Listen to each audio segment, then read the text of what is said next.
Hey, what's up, y'all? Welcome back to the channel. Today's video, I'm going to dive into one of my portfolios and share that with you guys. I just made a change in there.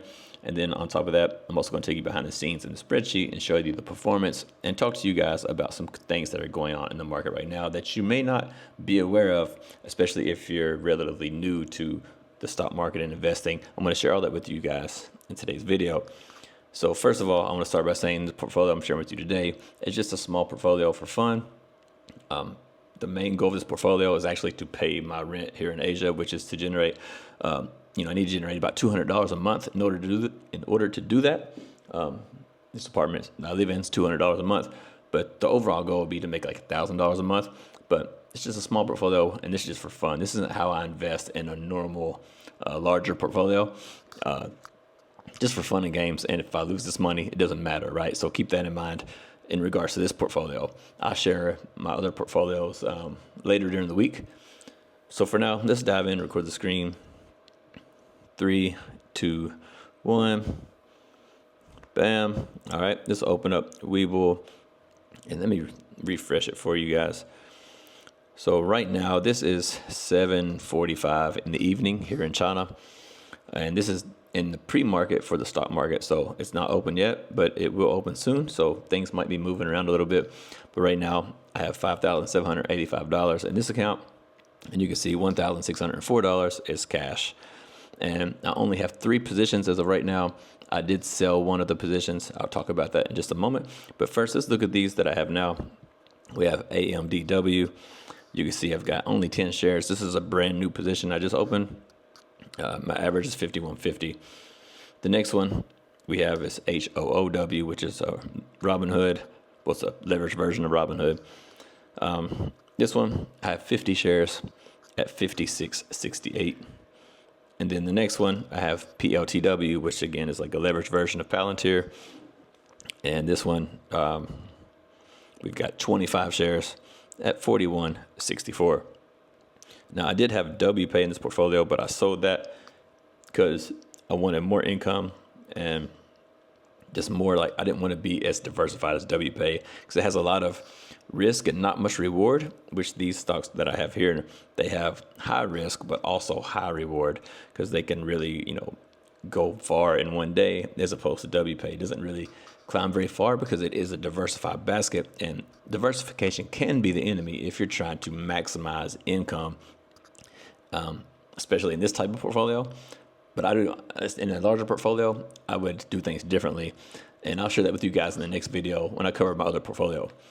But what I want to do, I'm gonna take you into the spreadsheet, share with you guys the performance of this right now, how it's looking like, and then we'll talk about some of the market things that you need to know about and be aware of in the coming near future, like going into 2026.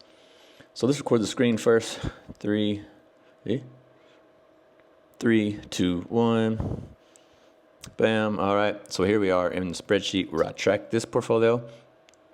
I'll make it bigger for you. So there's my positions right there. You can see there's my shares that I just showed you and the average share cost. So it's all right here for you guys to see. The same thing that I just showed you in the actual portfolio. So if we look over here right now at the performance, these are all relatively new positions, as you'll see in just a moment. But you can see HOOW is a negative 3.6 total return so far. POTW is a 6% total return, positive 6%. AMDW is new position, but minus 1.17%. So that's really all I have right here. And then you can see at the bottom, I've got my my cash position, which I may spend some of that here in just about an hour or so when the market opens, or a couple hours actually. But really quick, look at the dividend log, and then we'll talk about the market. So for the dividend log right here, you can see this HOOW, I just started in November, and the POTW I started in November, and AMDW I just started like last week. But so far for December, we have 55.33 for HOOW, 37.09, and 4.15. And we still have, let's see, we still have 2 more payments, well, 6 more payments coming. So 3 this week and 3 this week. So yeah, 6 more payments coming. And right now, for the month of December, we're already sitting at $158. So we'll easily reach the $200 goal for this month. So that's on track to do what it's supposed to do. So right now, I'm going to talk to you guys a little bit about current outlook for the market moving forward. So right now, I talked about this in my Discord, actually. If you want to come to join the Discord, it's free. You can come in there and join it. But right now, we're going through what you call quantitative easing. And that's when they start cutting rates and, money basically gets cheaper. And we usually do this in order to basically create money to stimulate the economy and make the economy grow. And how do they create money? Basically by printing it out of thin air, right? And that's basically what they're doing. They're printing money, and it makes money cheap and easy. So you have these smaller companies like in the Russell 2000, say like a lot of small caps and stuff. They can actually borrow money very cheap, and they can use that for their company to basically grow the companies like at a much faster rate that they can when interest rates are very high and money is expensive. And so by doing this, you're going to see a lot of things happen.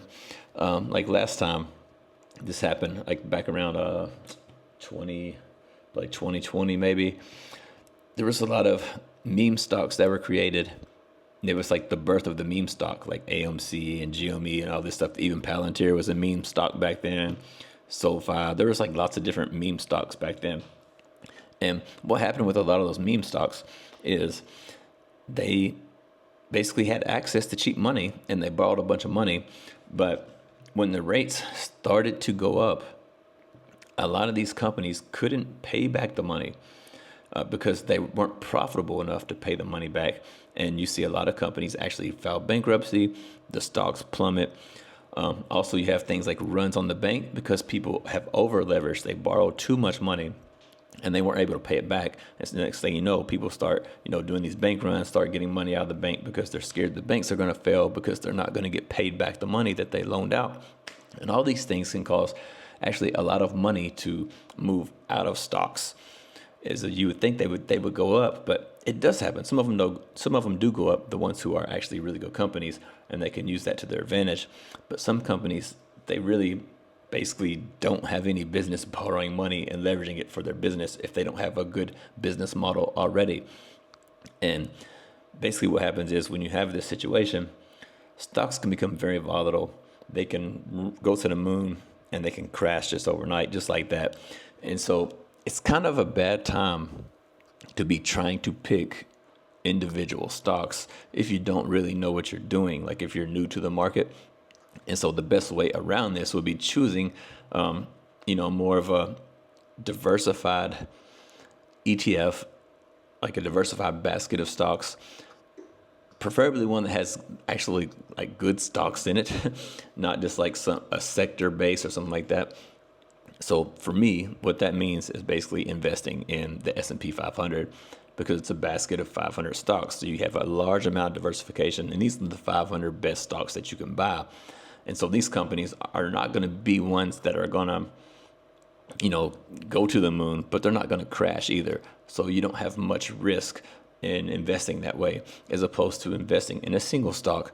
For example, if you have some stocks with really, really high PE ratios, say like a Palantir, for example, the PE ratio is like over 400.